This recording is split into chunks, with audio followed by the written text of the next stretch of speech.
जय माता रानी दोस्तों, आपके अपने चैनल धर्म साधना में आपका बहुत बहुत स्वागत है। माँ भगवती दुर्गा की कृपा सदैव आप और आपके समस्त परिवार पर बनी रहे। अधिक मास की अमावस्या के दिन एक बहुत ही दुर्लभ संयोग हमें प्राप्त हो रहा है और वो है सोमवती अमावस्या का।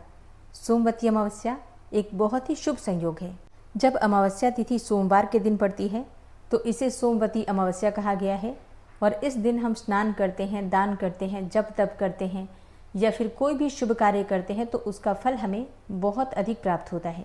पितरों का तर्पण करने के लिए सोमवती अमावस्या बहुत श्रेष्ठ मानी जाती है। शास्त्रों के अनुसार सोमवती अमावस्या के दिन पितरों का तर्पण करने से उन्हें तृप्ति मिलती है, पितरों को मोक्ष की प्राप्ति होती है, पितरों की आत्माएं तृप्त होती हैं तो हमें उनका आशीर्वाद प्राप्त होता है और हमारे जीवन में जो भी बाधाएं आती हैं उनसे हमें मुक्ति मिलती है। तो सोमवती अमावस्या के दिन पितरों का तर्पण अवश्य करना चाहिए। अब देखिए, वैसे तो सोमवती अमावस्या अपने आप में श्रेष्ठ है सभी कार्यों के लिए, लेकिन सुहागिन महिलाओं के लिए अमावस्या तिथि मतलब सोमवती अमावस्या की तिथि अखंड सौभाग्य का वरदान देने वाली होती है। इस दिन अगर हम पीपल की पूजा करते हैं, पीपल की परिक्रमा करते हैं और सोमवती अमावस्या का व्रत धारण करते हैं तो अखंड सौभाग्य का वरदान हमें प्राप्त होता है, सुख समृद्धि का वरदान प्राप्त होता है, संतान प्राप्ति में आ रही बाधाएं दूर होती हैं और संतान को उनके जीवन में सफलता की प्राप्ति होती है। तो ये दिन सुहागिन महिलाओं के लिए किसी वरदान से कम नहीं है। आज की वीडियो में आप जानेंगे कि किस प्रकार से सोमवती अमावस्या के दिन हम पीपल की पूजा करें, परिक्रमा किस प्रकार से करें, किन मंत्रों का जप करें और सोमवती अमावस्या का व्रत धारण करने के नियम क्या होते हैं, पूजा की विधि क्या होती है, कौन कौन सी बातों का आपको विशेष रूप से ध्यान रखना है। सारी जानकारी आज की वीडियो में शेयर करूंगी, तो बहुत महत्वपूर्ण है आज की वीडियो, पूरा ज़रूर देखिए और अच्छी लगे वीडियो तो इसे लाइक भी ज़रूर कीजिएगा, क्योंकि आपके लाइक्स, आपके कमेंट्स मेरे लिए बहुत महत्वपूर्ण होते हैं। ये एकमात्र जरिया है जिनसे मुझे पता चलता है कि आपको ये वीडियो अच्छी लगती है और आपके लिए ये वीडियो उपयोगी है। तो अगर वीडियो अच्छी लगे तो लाइक तो ज़रूर ही किया कीजिए। तो सबसे पहले जानते हैं कि अमावस्या तिथि कब प्रारंभ होगी, कब समाप्त होगी और सोमवती अमावस्या के दिन स्नान, दान और पूजा करने का शुभ मुहूर्त क्या है। देखिए, अमावस्या तिथि का प्रारंभ हो रहा है 14 जून 2026 को, यानी कि रविवार के दिन दोपहर में 12:20 पर। अमावस्या तिथि का समापन होगा 15 जून को सुबह 8:23 पर। तो सूर्योदय कालीन अमावस्या सोमवार को यानी कि 15 जून को हमें प्राप्त हो रही है, इसलिए सोमवती अमावस्या का दुर्लभ संयोग हमें प्राप्त होगा। 15 जून को सूर्योदय काल का समय है सुबह 5:23 पर और सूर्यास्त होगा शाम को 7:20 पर। बात करें ब्रह्म मुहूर्त की तो सुबह 4 बजे से 4:40 तक ये समय ब्रह्म मुहूर्त का है। इस समय में आप स्नान कर सकते हैं, क्योंकि कहा जाता है कि जो अमावस्या और पूर्णिमा का स्नान होता है ये अगर हम ब्रह्म मुहूर्त में करते हैं तो इसका संपूर्ण लाभ हमें प्राप्त होता है और बहुत अधिक पुण्य फलों की प्राप्ति होती है। तो अगर हम घर में स्नान करते हैं तो ब्रह्म मुहूर्त में स्नान करना चाहिए और गंगा जल मिश्रित जल से स्नान करें और स्नान के जल में थोड़े से काले तिल अवश्य मिला लीजिएगा। इससे जीवन से दुर्भाग्य समाप्त होता है। किसी भी प्रकार के जाने अनजाने में हमसे जो पाप हो जाते हैं या गलतियां हो जाती हैं, किसी भी जन्म का कोई अपराध हमारे जीवन में अगर फलित हो रहा है तो अमावस्या तिथि पर, विशेषकर सोमवती अमावस्या के दिन काले तिल मिश्रित जल से स्नान करने से उन सभी प्रकार के दोषों का समापन हो जाता है। तो ये कार्य सबको करना चाहिए। परिवार में जितने भी सदस्य हों सबके स्नान के जल में थोड़े से काले तिल जरूर मिला दीजिए। तो अब जैसे कई भक्तों के प्रश्न आ सकते हैं कि अगर परिवार में कई सदस्य हैं तो सभी तो ब्रह्म मुहूर्त में स्नान नहीं कर पाते हैं, तो ऐसे में कब स्नान करें। देखिए, परिवार का जो मुखिया होता है, जैसे कि जो महिलाएं हैं या फिर पुरुष हैं जो मुख्य रूप से, उन्हें स्नान करना चाहिए ब्रह्म मुहूर्त में।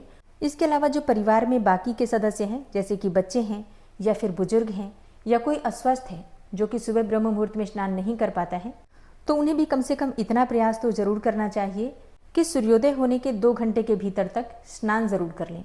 तो इसका हमें लाभ मिलता है। अब इसके बाद भी आप स्नान कर सकते हैं, तो जब भी स्नान करें काले तिल मिलाकर स्नान कीजिएगा। सोमवती अमावस्या के दिन सर्वार्थ सिद्धि योग है, अमृत सिद्धि योग है, जो कि सुबह 5:23 से शाम को 7:08 तक रहेगा। तो सोमवती अमावस्या पुरुषोत्तम मास में, जो कि अत्यंत श्रेष्ठ है, और उसमें भी सर्वार्थ सिद्धि योग और अमृत सिद्धि योग, तो ये दुर्लभ संयोग है।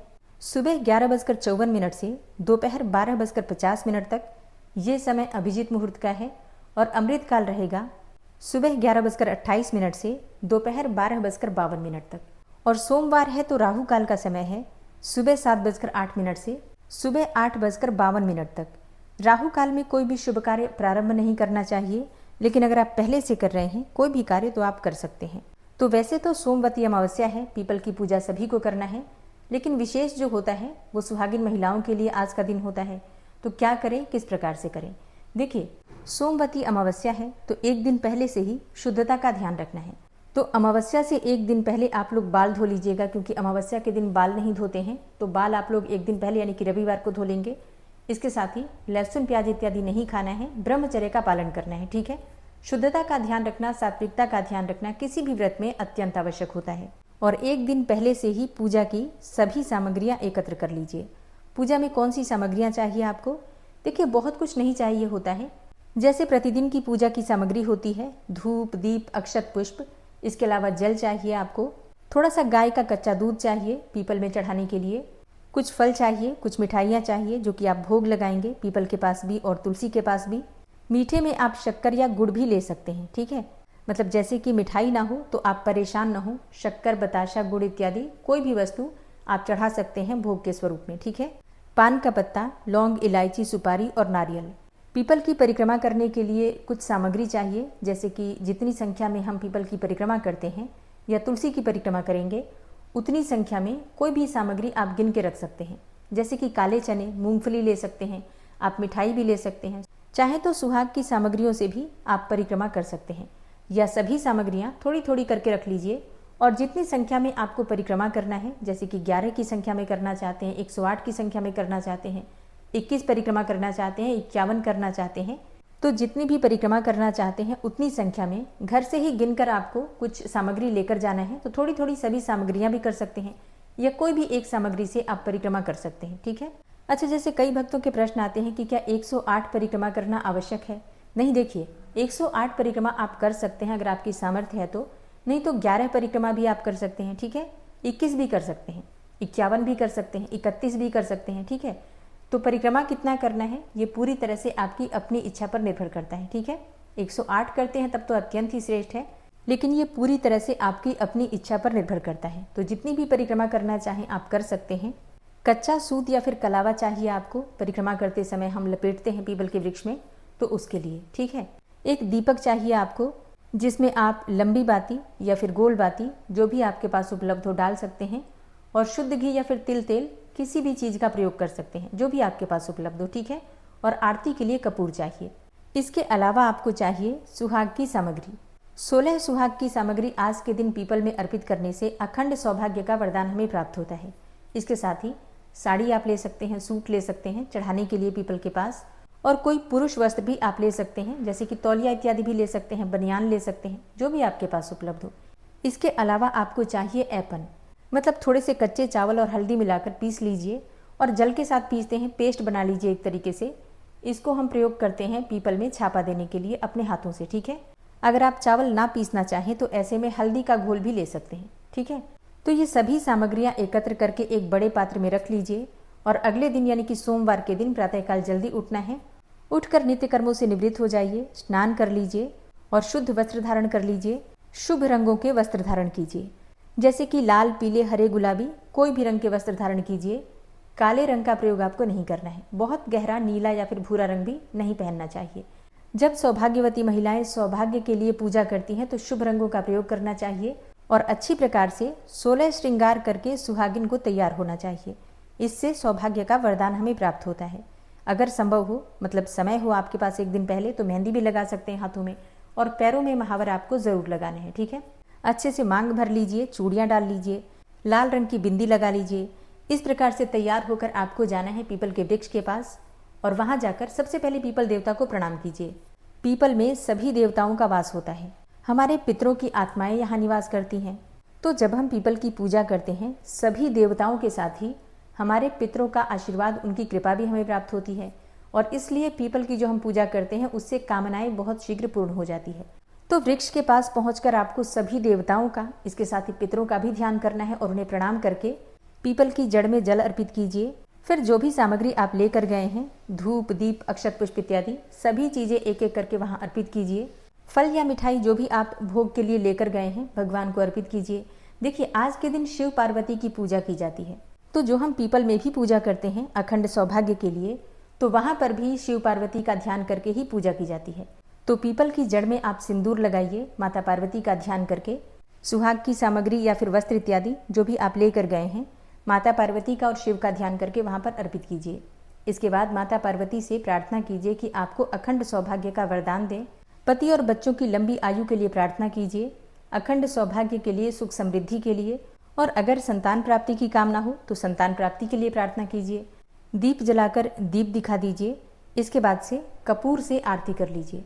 पूजा पूर्ण हो जाती है आपकी। वहीं बैठकर आप कथा सुन सकते हैं। कथा ब्राह्मण के द्वारा भी सुन सकते हैं, या फिर आपके पास पुस्तक हो अगर तो आप पुस्तक से पढ़ भी सकते हैं, या फिर चाहें तो मोबाइल से भी सुन सकते हैं। हमारे चैनल से भी सोमवती अमावस्या की कथा जाएगी, आप लोग वहाँ से भी सुन सकते हैं। कथा सुनने के बाद आप परिक्रमा कर सकते हैं, या फिर परिक्रमा करने के बाद भी आप कथा सुन सकते हैं। ठीक है, तो इसको लेकर मन में किसी प्रकार का संशय नहीं रखना है। परिक्रमा करते समय आपको ध्यान रखना है, अपने एक हाथ में आपको सिंदूर लेना है और धागा ले लीजिए। धागे से परिक्रमा करते रहिए और जितनी बार भी आप परिक्रमा करते हैं उतनी बार आपको सिंदूर लगाना है। मतलब जहाँ से आप परिक्रमा प्रारंभ करते हैं वहाँ से सिंदूर लगाकर ही आप परिक्रमा प्रारंभ करेंगे, और जब आपकी एक परिक्रमा पूर्ण हो जाती है तो आकर फिर से आपको सिंदूर लगाना है, और उसी उंगली को अपनी मांग में भी फिर से लगाना है। जो आप परिक्रमा गिनने के लिए सामग्री लेकर गए हैं, प्रत्येक बार आपको उस सामग्री को अर्पित करना है। एक परिक्रमा पूर्ण करने के बाद कोई न कोई सामग्री आप वहाँ पर चढ़ा दीजिए। फल, मिठाई, या फिर सुहाग की सामग्री, या काले चने, मूंगफली, जो भी आप चाहें गिनती के लिए रख सकते हैं, और कितनी भी संख्या में कोई भी सामग्री करके रख सकते हैं। ठीक है। अब जैसे कई भक्तों के प्रश्न आते हैं कि अगर हमें 108 परिक्रमा करते हैं तो क्या 108 बार धागा हमें चाहिए परिक्रमा के लिए? देखिए, ऐसा नहीं है। आप चाहें तो थोड़ा सा धागा ले सकते हैं। 5 परिक्रमा धागे से कर लीजिए, सूत से, और बाकी की परिक्रमा सामग्री से आप कर सकते हैं। ठीक है। एक चीज़ का ध्यान रखना है, जब आप परिक्रमा करते हैं धागे से तो धागा आपको तोड़ना नहीं होता है। मतलब धागा बच जाए तो वहीं पेड़ में फंसाकर छोड़ दीजिएगा। ठीक है। और हाँ, गांठ भी नहीं लगाना है, इस बात का भी ध्यान रखिएगा। गांठ नहीं मारना है आपको धागे से, बस वहीं पर लपेटकर फंसाकर छोड़ दीजिएगा। परिक्रमा पूर्ण करने के बाद फिर से मस्तक झुकाकर प्रार्थना कीजिए, प्रणाम कीजिए माता पार्वती को, भगवान भोलेनाथ को, लक्ष्मी नारायण को और अपने पितरों को। उनसे आशीर्वाद मांगिए। अपने परिवार की सुरक्षा के लिए प्रार्थना कीजिए। आप चाहें तो वहाँ पर छोटा सा एक हवन भी कर सकते हैं। मतलब छोटी सी अग्यारी भी आप चाहें तो वहाँ पर कर सकते हैं। ठीक है, पीपल के पास या फिर तुलसी के पास। पूजा पूर्ण करने के बाद क्षमा प्रार्थना कर लीजिए। इसके बाद वहाँ पर जो भी सुहागिन महिलाएं होती हैं सबको सिंदूर लगाइए और सबसे आशीर्वाद लीजिए। जो भी मतलब बड़े बुजुर्ग हैं उनके चरण स्पर्श कर लीजिए। ब्राह्मण हो या फिर ब्राह्मणी हो वहाँ पर तो उनके चरण स्पर्श कर सकते हैं, दान दे सकते हैं उन्हें कुछ सामग्री। अच्छा, जैसे कई भक्तों के प्रश्न आते हैं कि जो सुहाग की सामग्री हम चढ़ाते हैं क्या सभी वस्तुएं दान करनी है? नहीं, देखिए, कुछ चीज़ों का आप दान कर सकते हैं, कुछ चीज़ें आप स्वयं प्रयोग कर सकते हैं। ठीक है। अब ये आपकी अपनी इच्छा है कौन सी चीज़ आप दान करना चाहते हैं और कौन सी चीज़ आप स्वयं प्रयोग करना चाहते हैं। ठीक है।